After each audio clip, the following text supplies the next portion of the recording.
we're really excited. It's shaping up to be a really good event. We're here outside the Brunswick food store down in Western Street, Brunswick. For weeks we've been gearing up for this evening, and we really hope we're going to get a lot of support from the community. Personally, I've known Sam for a while. It's been amazing having her as our mayor, and I'm really excited to get her into a federal seat. So go Team Sam. Yay. Yeah, it's so excited about making the seat of Wills green. It's about time. You know, it is running green in blood. It's a beautiful area, and the people want to change. So, the older generation have moved out. The old Labor supporters. It's time for the younger generation who are all Greens and take the lead. Absolutely. I live in Wills. I'm supporting Samantha Ratnam in the next federal election because we're sick of the Labor Party and misrepresenting the values of the inner city, and particularly on issues like public transport, renewable energy, bicycle paths. We need a change, and it's just not happening quickly enough with Labor representing this seat.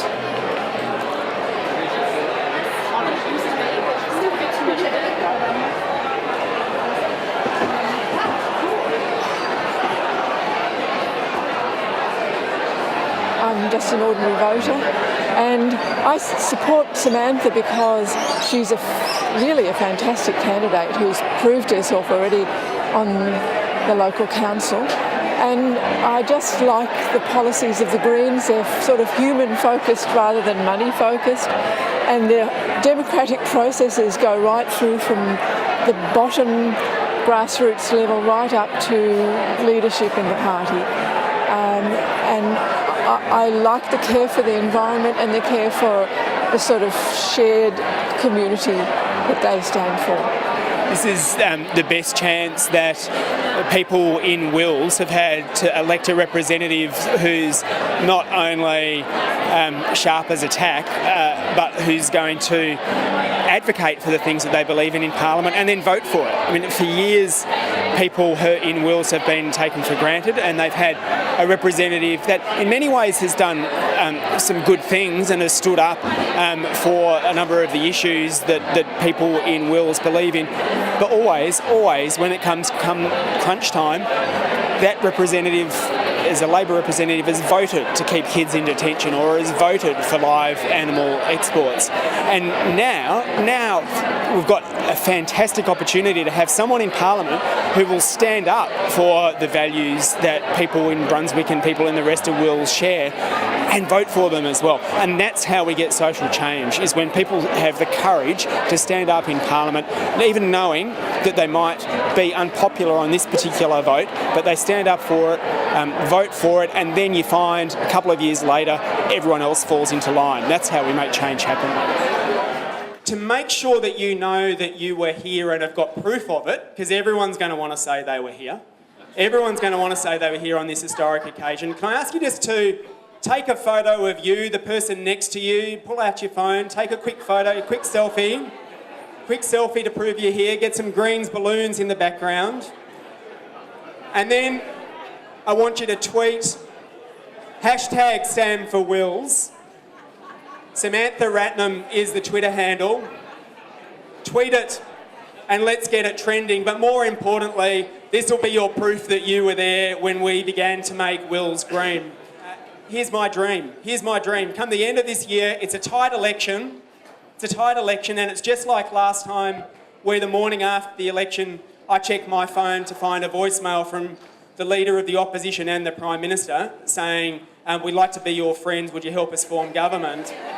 And my dream is that I have to ring up Bill Shorten and say, look, I'm sorry, I can't tell you straight away exactly what action we want on climate change or what action we want on refugees. I have to quickly ring Jason Ball, who's just taken a seat off the Liberals, and I have to ring Alex Bhathal, who's the new member for Batman, and I have to call Sam. So just hang on a moment and we'll get back to you.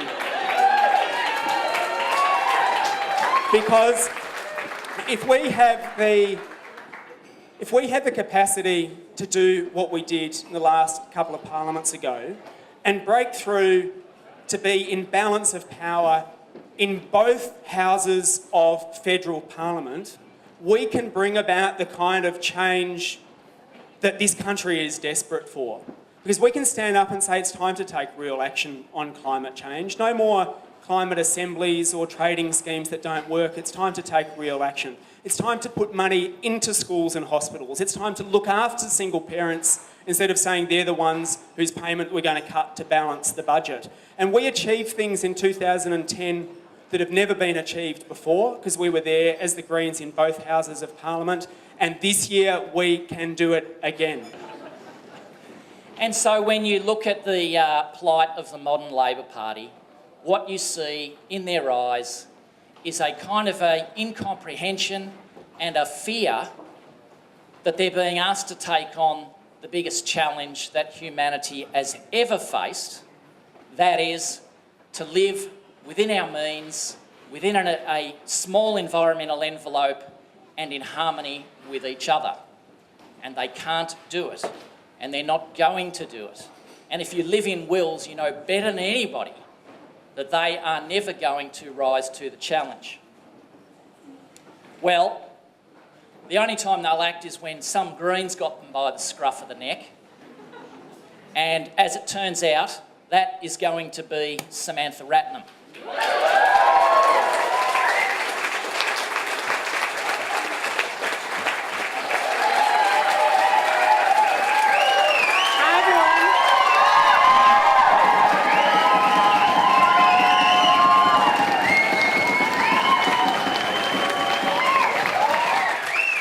Wow, thanks so much for that warm reception. It is really fantastic to see all of you here tonight and so many familiar faces here in the audience. Thank you, Adam and Greg, for that warm introduction and for being here tonight and for all your support along the way. I too would like to acknowledge that we're meeting here on the lands of the Wurundjeri people of the Kulin Nation, who are the traditional owners of this land. I thank them for caring for this country for over 40,000 years and acknowledge the struggle that they've had to endure for recognition and justice. I'm so humbled and grateful for all of your support. I really wouldn't have imagined that this was possible. My beautiful mum and dad are here with us in the audience tonight.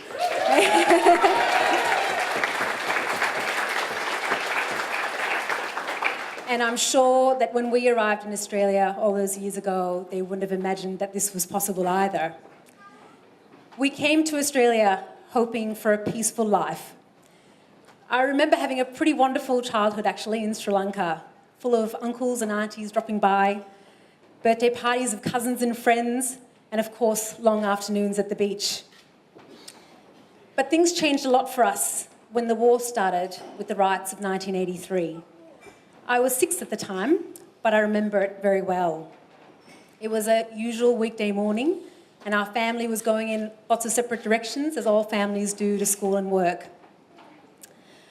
My sister and I were staying with our auntie on that day when the phone calls started to arrive not long after we got there.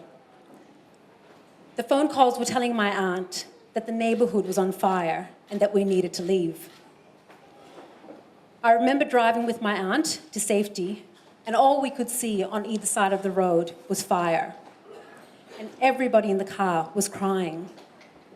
I think it was the first time that I'd seen adults crying. And as a child, when you see adults crying, you know something is very, very wrong. But thanks to very good family friends that we had and neighbours, we were harboured for weeks from the mob violence.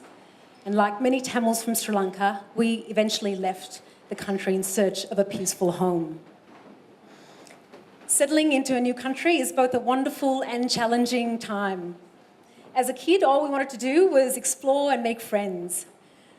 But I do remember that when we arrived here, and every time we turned on the news, and I'm pretty sure Dad made us watch SBS News every night, the politicians seemed to be talking about multiculturalism.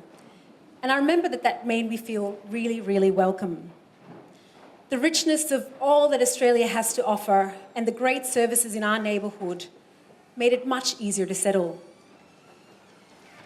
Having access to good quality public education meant that we had opportunity, and it was opportunity, like all migrant children, we wanted to take full advantage of.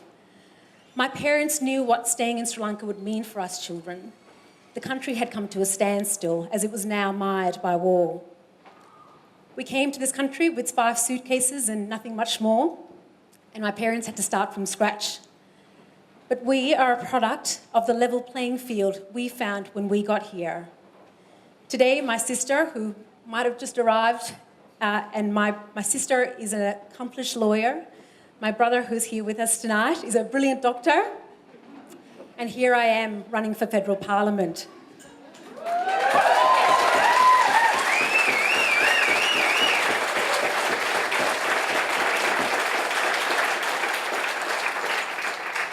That is what this country is capable of allowing people to prosper no matter who you are. This is why I care so much about ensuring that our education system is kept public, that anyone, no matter who you are, can have access to good quality schools. It's why I care that people can go to university if they want to without having to consider having tens of thousands of dollars of debt hanging around them for years to come. It's why I care about universal health care, because when my mum got sick a few years after we arrived in Australia, we didn't have to worry about anything because the system took care of her. I think all these experiences made me care very deeply about the place I lived in, and it made me want to give back. I soon began to volunteer and realised that I wanted to become a social worker. I spent five years weekly on a soup van in Collingwood, and some of my soup van buddies are here tonight, which I'm very happy to see them. And through that experience, I started to see the other side of this country. We got to know the people who slept on the streets in Collingwood, those in rooming houses in the inner city, and the communities of the public housing towers. We heard stories of isolation, poverty and struggle. I remember one of my favourite stops on the soup van run was the Smith Street stop, which was a general open stop and anyone could drop in. You never knew what kind of conversation you were going to have that night. There were the regulars who you saw every week who came for a cup of soup and a chat and some sandwiches. And there were the ones who you'd see only once, but always wonder how they were for years after. I started through hearing all these stories about how people fall through the gaps. And I also started to realise that these gaps were getting bigger. Over the last few years, I've been dedicated to working with people seeking asylum and refuge in Australia. Sadly, they face a much harder time than when we did when we arrived here. As a social worker, you get to witness what bad policy does to people's lives. Working at a migrant resource centre and then the Asylum Seeker Resource Centre, I saw so many people come to breaking point. These were some of the strongest and most resilient people I'd ever met, who'd made long and perilous journeys to flee from war, only to arrive in Australia to be told that their story wasn't believed, that they couldn't have access to healthcare, housing or education. We were told that we could only refer to people as illegal maritime arrivals rather than people in the emails that we sent our colleagues. This policy regime seemed designed to break people and take their hope away. And we've seen this harshness in lots of other areas too. The government are trying to cut back the healthcare system to make it more expensive to see a doctor. They're starving public schools and making universities more expensive for students. They're even cutting back funding for local government, which means vital things that made all the difference, for example, to my childhood, that make up a neighbourhood, are now under threat. But the Greens are saying we can't do this to people. They're saying that no matter what postcode you're born into or you live in, you should have access to good quality education. They're saying that everyone should be able to afford to see a doctor. They're saying that everyone should have access to affordable housing. And they're saying that people who arrive here in Australia, no matter how you got here, are welcome.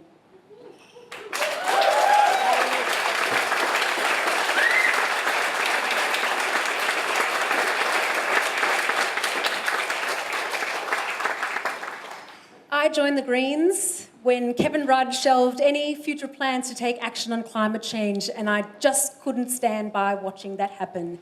To see a government not take action on the most alarming threat that we face as a world was just intolerable to me.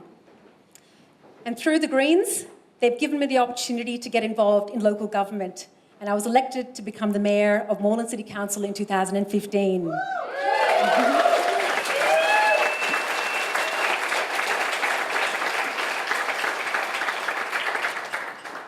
Lenka Thomson and I have been 2 out of 11 councillors, and I acknowledge my fellow councillor, Councillor Helen Davidson, here as well with us tonight.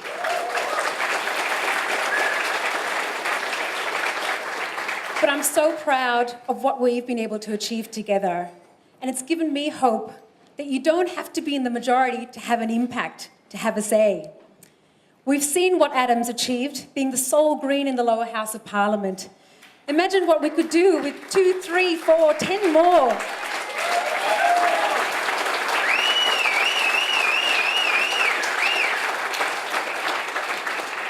And I hope that we see Jason Ball, Olivia Ball, Alex Bhathal in that lower house of Parliament when the election comes round.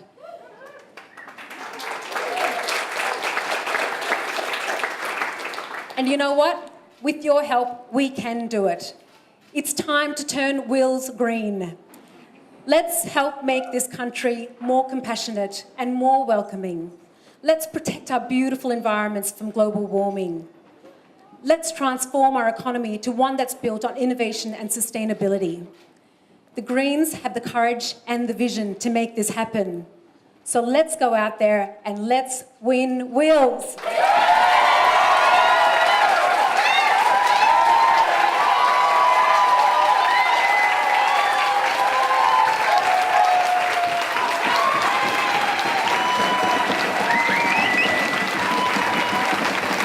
We've got a plan for whatever happens, but we need your help to kickstart that plan and to get this campaign off the ground. So this evening I'm asking you to support Sam and the campaign. I'm going to ask you to do 3 things. I'm going to ask you to sign up to come to one of our fundraising training sessions to help us raise our fundraising target of $100,000. Yes, good. I'm going to ask you to join us at our first door knock, which is in a fortnight. It's going to be a fun social event on the 20th of March. And I'm going to ask you to donate now. Reach into your pockets and donate tonight so we can kickstart the campaign. Because I want to see Sam get into Parliament. Sam is a strong woman. She is passionate about our community, and I believe that she has what it takes to be the first Greens MP for the seat of Wills. 1, 2, 3, Hi, it's fantastic to be here at the launch for Sam Ratnam, our candidate for Wills. I'm running for Batman as the federal candidate, and Wills and Batman are both adjoining seats. So only the Merry Creek divides our seats. And in terms of our socio-demographics, they're very similar seats. Ours are not wealthy suburbs, and we're both social workers. And I think as social workers, we understand the need for people in our electorates to have representation that will stand up for strong public-funded education and health and a proper social welfare net, the people in our electorates.